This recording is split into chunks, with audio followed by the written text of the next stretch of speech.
Pemirsa, melihat hasil produk lokal Bali yang sangat melimpah, perlu adanya gerakan dalam penguatan produk lokal ke depannya. Hal ini untuk membangun tata niaga yang berada di pedesaan serta mampu didistribusikan hingga keluar Bali.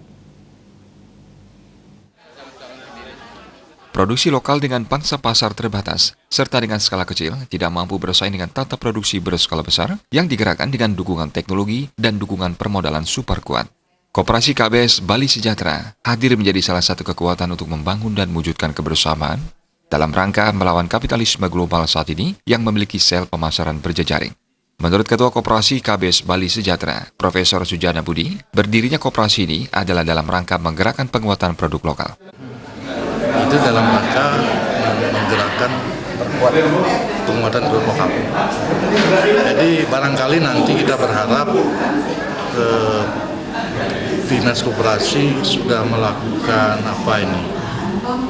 pengurangan, bahkan bila perlu stop dulu izin dari simpan pinjam tadi, bina yang sudah ada, agar tidak memunculkan masalah-masalah baru.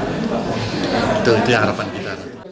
Sementara menurut Bendahara Umum Koperasi KBS Bali Sejahtera, Ketut Adil Darmayasa berharap agar dapat membangun tata niaga yang berada di pedesaan daerah Bali mampu memenuhi kebutuhan lokal di Bali.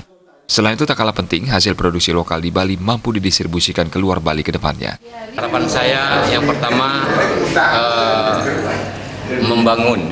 membangun tata niaga yang dihasilkan oleh pedesaan-pedesaan di daerah Bali, tentu mampu memenuhi kebutuhan domestik Bali. Kemudian kami berharap juga bahwa apa yang menjadi produksi daerah Bali ini mampu kita distribusikan keluar dari Bali untuk mengaktifkan para petani di daerah-daerah pelosok sehingga produk yang dihasilkan bisa berkompetisi. Andika dan Adi Setiawan, Bali.